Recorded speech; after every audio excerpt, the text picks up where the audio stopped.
আসসালামু আলাইকুম। রাষ্ট্র সংস্কারের কাজ চলছে। প্রায় 11টি কমিটি করে দেওয়া হয়েছিল প্রধান উপদেষ্টার নেতৃত্বে।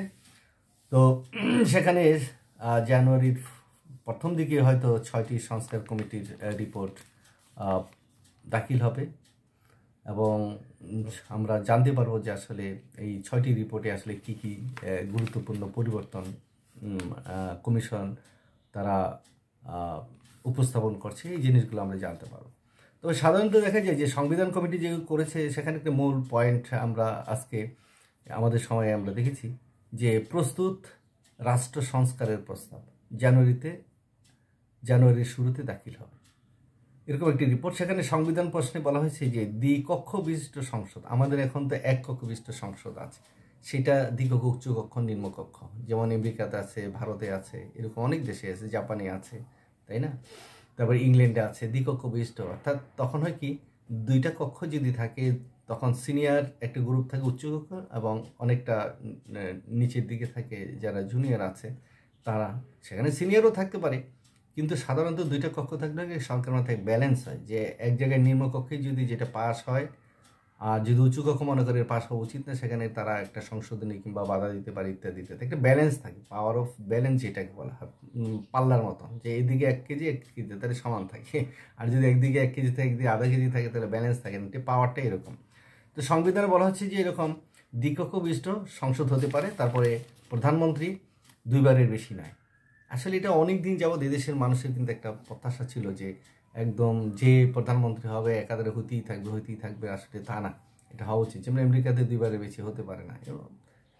তো বিচার বিভাগ সম্পর্কে একই অবস্থা বলা হচ্ছে যে উচ্চ আদালতে বিচারপতি নিয়োগ প্রক্রিয়ায় পরিবর্তন এবং স্থায়ী অ্যাটর্নি সার্ভিসটা গঠন করা, আসলে এগুলি অনেক দিন যাবৎ আসলে যে ভুল ত্রুটিগুলো ছিল গত 15 বছরে মানুষের মধ্যে কিভাবে একটা দেশকে সুন্দর করা যায় সেগুলি যে চিন্তা ছিল সেগুলি এখন প্রকাশ হচ্ছে।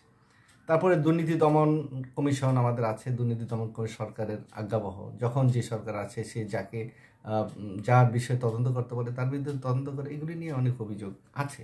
তাই দুদকের নিয়োগ এবং কর্মকাণ্ড যাতে রাজনৈতিক প্রভাবমুক্ত থাকে এটা এনশিওর করা খুব জরুরি। তাইলে হবে কি, যে অন্যায় সরকারি দল করুক কিংবা অন্যরাই করুক সেখানে সমান দৃষ্টিভঙ্গি হবে এবং সেটা দেশের জন্য কল্যাণকর হবে। তারপরে বলা হচ্ছে স্বাধীন নির্বাচন কমিশন গঠন, একটা স্বাধীন নির্বাচন কমিশন করতে হবে এবং তত্ত্বাবধায়ক সরকার না ভোটের বিধানযুক্ত, এগুলি নিয়ে একটি প্রশ্ন আছে, সেগুলি একটা ফয়সলা হবে এবং এই যে কমিটিগুলো যে তাদের রিপোর্ট পেশ করবে সেগুলো নিয়ে তারা হয়তো বিরোধী দলের সাথে সরকার আলোচনা বলবে, সেখানে কাটসাট করে আলোচনা করে একটা সম্মিলিত কিংবা ঐক্যবদ্ধ একটি সিদ্ধান্ত যদি আসে এবং সেটা যদি আগামী সংসদে পাস হয় তাহলে বাংলাদেশ আর যাই হোক স্বৈরাচারী কায়দা থেকে কিংবা ফ্যাসিস্ট কায়দা থেকে বাংলাদেশ বেঁচে যাবে, বাংলাদেশের জনগণের যে মৌলিক অধিকারগুলো সেগুলো তারা ফিরে পেতে পারে।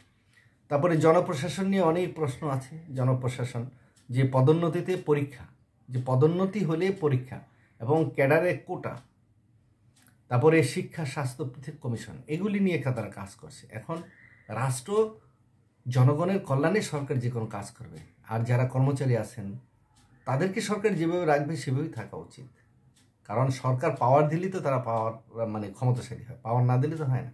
সরকারকে এক্ষেত্রে খুব কঠোর হতে হবে যে প্রজাতন্ত্রের কর্মকর্তা কর্মচারীরা যাতে যা ইচ্ছা তা করতে না পারে, জনগণের শক্তি জনগণের ক্ষমতা যাতে সর্বোচ্চ থাকে সেটাকে নিশ্চিত করা। সেখানে সরকারি কর্মকর্তা কর্মচারী তারা যেই হোক না কেন, প্রশাসন হোক যেখানকার হোক, তারা কিন্তু জনগণের সেবক, তারা জনগণের চাকর, তাই জনগণের কাছে তাদের দায়বদ্ধতা, এই কাজটাই কিন্তু সরকার করে। সরকার যদি কোনো সিদ্ধান্ত নেয় সেটা তাদেরকে মানতে বাধ্য এবং মানতে হবে।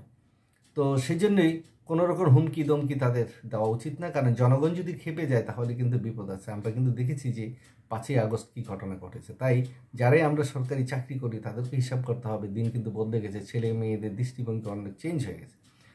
তারপরে পুলিশ সংস্কার কমিটি নিয়েও এখানে কথা হচ্ছে যে প্রাণঘাতী অস্ত্র না দেওয়া, অর্থাৎ পুলিশের কাছে যেটা জীবন নষ্ট হতে পারে, প্রাণ ঝরে যেতে না পারে সেরকম অস্ত্র দেওয়া যাবে না। রাজনৈতিক প্রভাবমুক্ত, অর্থাৎ পুলিশ প্রশাসনকে পুরোপুরি রাজনৈতিক প্রভাবমুক্ত করতে হবে। এখন সরকারে আসছে বিরোধী দলের অমুককে অ্যারেস্ট করে নিয়ে আসো, নানান অজুহাতে মামলা দিয়ে দাও, অমুক করো, তাকে তুলে নিয়ে আসো, এগুলি যাতে করতে না পারে।